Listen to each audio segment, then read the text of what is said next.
Okay, so this is going to be part 2 of The Giver. I decided I'd give you something different to look at every time I read. What you're looking at now is my run. It has my chickens in it. Hopefully they won't be too loud and you can still hear me read. Again, I'm just going to read for 15 minutes. And where we're starting now is where Jonas and his little sister Lily are at the table, and they're having dinner with their family, their mom and their dad, and they're discussing their feelings. It's a ritual that they do every night. So here we go. Next, Mother, who held a prominent position at the Department of Justice, talked about her feelings. Today, a repeat offender had been brought before her, someone who had broken the rules before. Someone who she hoped had been adequately and fairly punished, and who had been restored to his place, to his job, his home, his family unit. To see him brought before her a second time caused her overwhelming feelings of frustration and anger, and even guilt that she had not made a difference in his life. I feel frightened too for him, she confessed. You know that there's no third chance. The rules say that if there's a third transgression, he simply has to be released.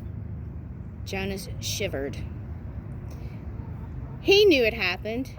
There was even a boy in his group of 11s whose father had been released years before. No one ever mentioned it. The disgrace was unspeakable. It was hard to imagine. Lily stood up and went to her mother. She stroked her mother's arm. From his place at the table, Father reached over and took her hand. Jonas reached out for the other. One by one, they comforted her. Soon she smiled and thanked them and murmured that she felt soothed. The ritual continued. Jonas, Father asked, "You're last tonight." Jonas sighed. This evening he almost would have preferred to keep his feelings hidden, but it was, of course, against the rules. "I'm feeling apprehensive," he confessed, glad that he had the appropriate descriptive word and had finally come to him. "Why is that, son?" His father looked concerned.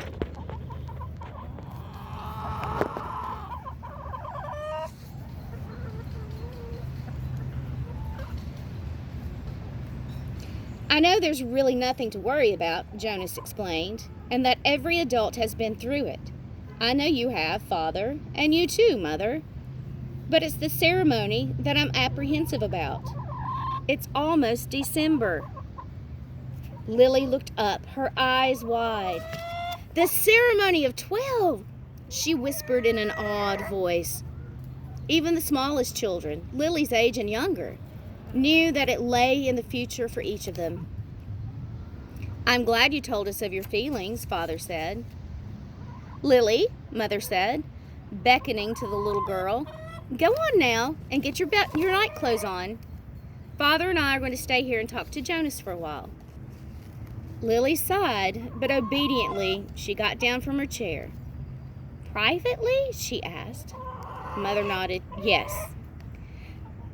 This talk will be a private one with Jonas."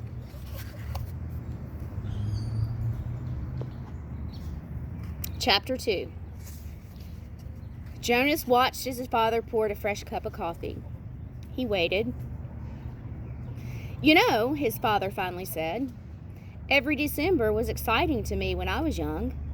And it has been for you and Lily too, I'm sure. Each December brings such changes." Jonas nodded. He could remember the Decembers back to when he had become, well, probably a 4. The earlier ones were lost to him, but he observed them each year, and he remembered Lily's earliest Decembers. He remembered when his family received Lily, the day she was named, and the day that she had become a 1. Okay, there's a helicopter going over. We'll pause.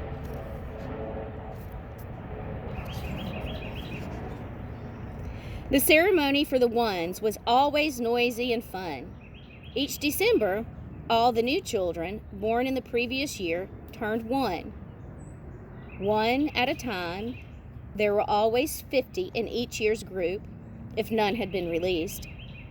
They had been brought to the stage by their nurturers, who had cared for them since birth. Some were already walking, wobbly on their unsteady legs, and others were no more than a few days old, wrapped in blankets, held by their nurturers. "I enjoy the naming," Jonas said. His mother agreed, smiling. The year we got Lily, we knew, of course, that we'd receive our female because we'd made our application and it had been approved. But I'd been wondering what her name would be. I could have sneaked a look at the list prior to the ceremony, Father confided. The committee always makes the list in advance, and it's right there in the office at the nurturing center. As a matter of fact, he went on, I feel a little guilty about this. But I did go in this afternoon and looked at this year's naming list to see if it had been made yet. It was right there in the office, and I looked up number 36. That's the little guy I've been concerned about, because it occurred to me that it might enhance his nurturing if I could call him by a name. Just previously, of course, when no one else is around. Just privately, of course, when no one else is around. "Did you find it?" Jonas asked. He was fascinated. It didn't seem a terribly important rule, but the fact that his father had broken a rule at all awed him. He glanced at his mother, the one responsible for adherence to the rules, and was relieved when she was smiling. His father nodded. "His name, if he makes it to the naming without being released, of course, is to be Gabriel. So I whisper that to him when I feed him every 4 hours and during exercise and playtime, if no one can hear me. I call him Gabe, actually," he said and grinned. Gabe. Jonas tried it out. A good name, he decided. Though Jonas had only become a 5 the year that they acquired Lily and learned her name, he remembered the excitement, the conversations at home, wondering about her, how she would look, who she would be, how she would fit into their established family unit. He remembered climbing the steps to the stage with his parents, his father by his side that year instead of with the nurturer, since it was the year that he would be given a new child of his own. He remembered his mother taking the new child, his sister, into her arms, while the document was read to the assembled family units. New child 23, the namer had read. Lily. He remembered his father's look of delight, and that his father had whispered, "She's one of my favorites. I was hoping for her to be the one." The crowd had clapped and Jonas had grinned. He liked his sister's name. Lily, barely awake, had waved her small fist. Then they had stepped down to make room for the next family unit. "When I was 11, his father said now, "as you are, Jonas, I was very impatient, waiting for the ceremony of 12. It's a long 2 days. I remember that I enjoyed the ones, as I always do, but that I didn't pay much attention to the other ceremonies, except for my sister's. She became a 9 that year and got her bicycle. I had been teaching her to ride mine, even though technically I wasn't supposed to." Jonas laughed. It was one of the few rules that was not taken very seriously and was almost always broken. The children all received their bicycles at 9. They were not allowed to ride bicycles before then, but almost always the older brothers and sisters had secretly taught the younger ones. Jonas had been thinking already about teaching Lily. There was talk about changing the rule and giving the bicycles at an earlier age. A committee was studying the idea. When something went to a committee for study, the people always joked about it. They said that the committee members would become elders by the time that a rule was changed. Rules were very hard to change. Sometimes, if it was a very important rule, Unlike the one governing the age for bicycles, it would have to go eventually to the receiver for a decision. The receiver was the most important elder. Jonas had never seen him, that he knew of. Someone in a position of such importance lived and worked alone. But the committee would never bother the receiver with a question about bicycles. They would simply fret and argue about it themselves for years, until the citizens forgot that it had ever gone for them to study.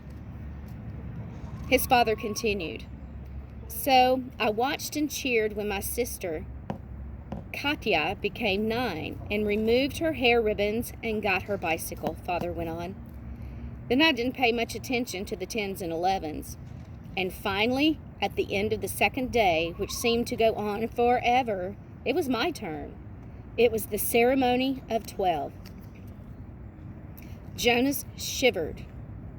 He pictured his father, who must have been a shy and quiet boy, for he was a shy and quiet man, seated with his group, waiting to be called to the stage. The ceremony of 12 was the last of the ceremonies, the most important. I remember how proud my parents looked, and my sister too, even though she wanted to be out riding the bicycle publicly. She stopped fidgeting and was very still and attentive when my turn came. To be honest, Jonas, his father said, for me, there was not the element of suspense that there is with your ceremony, because I was already fairly certain of what my assignment was to be. Jonas was surprised. There was no way really to know in advance. It was a secret selection made by the leaders of the community, the committee of elders, who took the responsibility so seriously that there were never even any jokes made about assignments.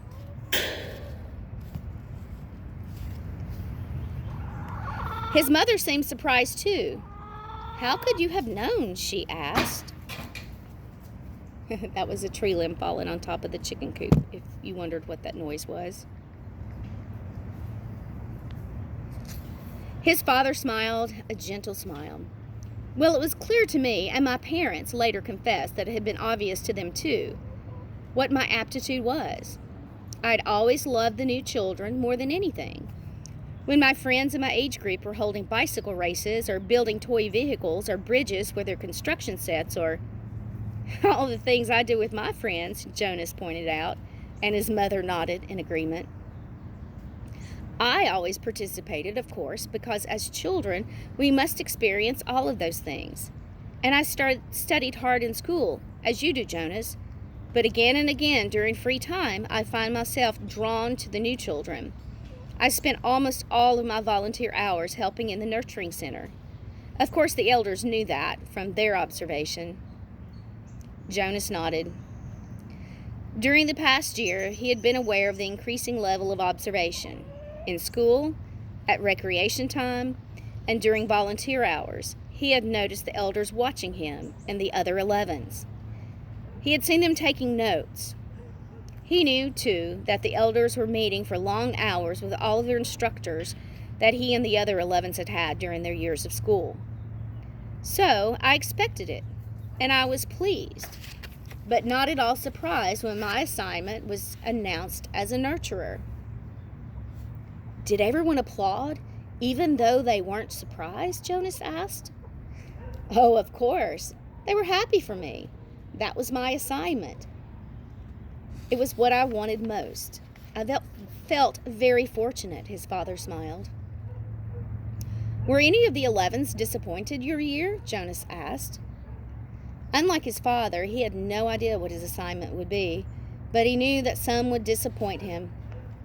Though he respected his father's work, nurturer would not be his wish, and he didn't envy laborers at all. His father thought, No, I don't think so.